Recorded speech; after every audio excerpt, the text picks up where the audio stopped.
You can see by the title that today I am going to tell you what I paid for my old manor house and this piece of land. But before I'm going to tell you the exact price, let me quickly introduce myself. My name is Yvonne, and after living in China for 14 years, my husband and I decided to move to Portugal and embrace the country life. We bought an old manor house that we are going to restore with about 3/4 of an acre, 3,000 square meters of land that we want to use and where we want to grow our own veggies, start a food forest possibly, and really build a whole different life. If you've been following me, you might have seen my videos in which I gave you a house tour and showed you the house, and a video in which I gave you a land tour and showed you what we have growing on the land. If you are new here though, those videos will be in the description box below, so you can check them out if you haven't seen those yet and are curious what our land and the house look like. Because it is autumn, getting closer to winter, it's the middle of November and the garden is kind of quiet. There's not a whole lot to do really in the garden. My winter beds are growing if they're not being eaten by slugs. There is a lot of work that needs to be done, obviously, but I think most of that will wait until spring.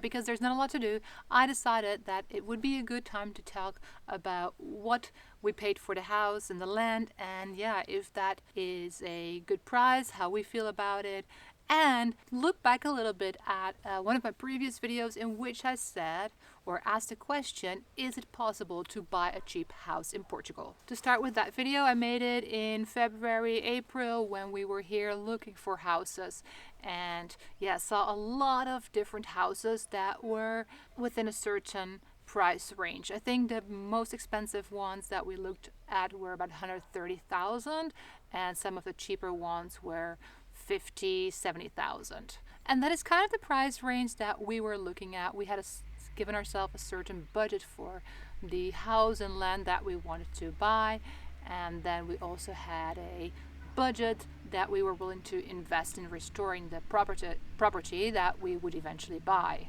After looking at about 15 to 20 different properties within that price range, I can say yes, it is possible to buy a cheap house, a cheap property here in Portugal. Still now at the end of 2024. Prices are still going up though. When you decide to buy a cheap property, there are few things that you need to take in consideration. Usually, those properties are more in the countryside and not as close to the city. We are about an hour away from a bigger city, which we are okay with.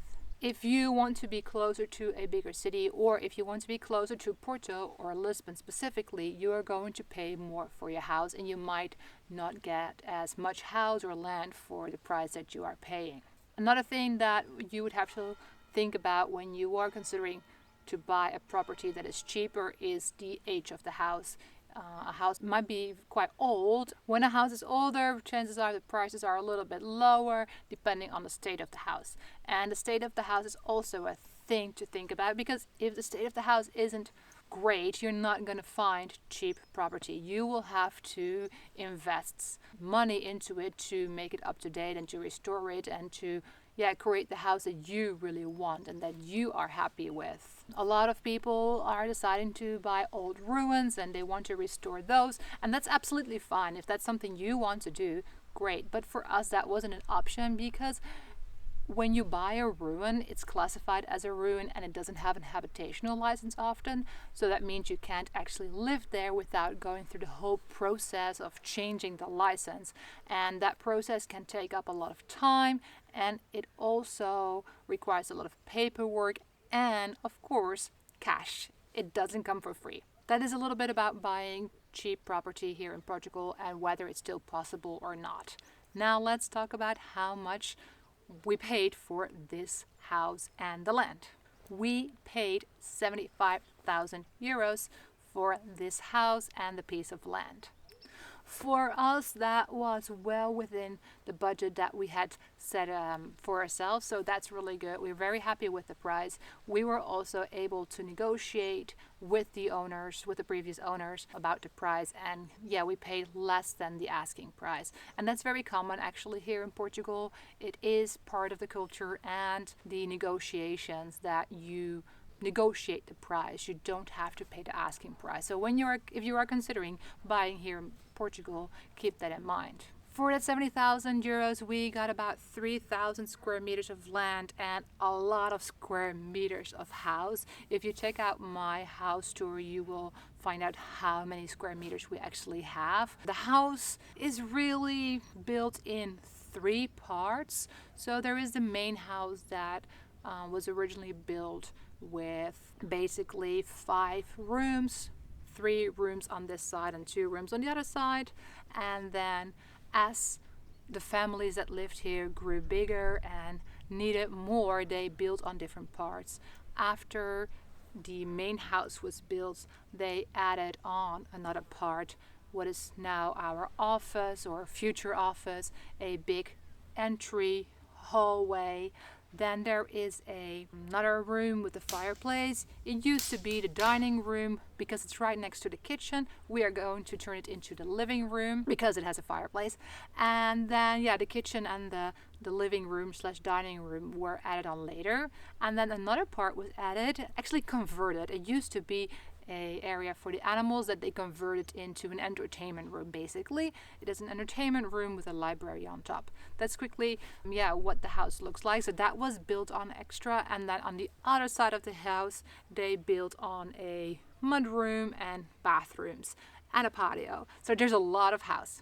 I feel that paying 70,000 for this property was a good price, mainly because the house it's in a rough condition, but it is in a livable condition. A lot of the houses that we visited when we were looking for a property were not in a livable condition, and some of them were even more expensive than this one.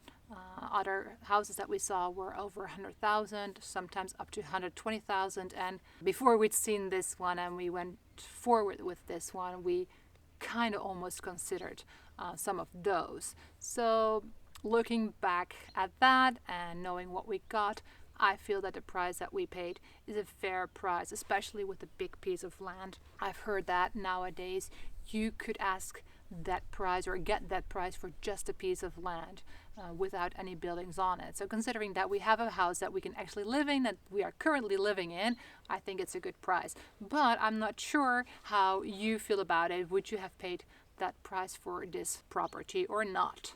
Of course, it's going to be a lot of work and it will cost us money to renew and renovate the house and take care of the land and everything, but we have some income streams and we have a bit of savings that we are going to use to restore this house, and most of it will be done by ourselves. We're going to try and do most of the work ourselves, and that will be buying the materials. We won't have to pay for labor costs because we are doing the labor ourselves, and hopefully that can help us to save some money, and that will help us to stretch our money further so we don't spend a lot of our money on labor costs.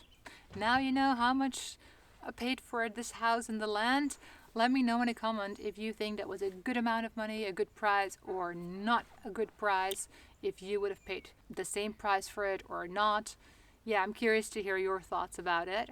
And if you want to see the home tour or the land tour, you can click on the links in the description below.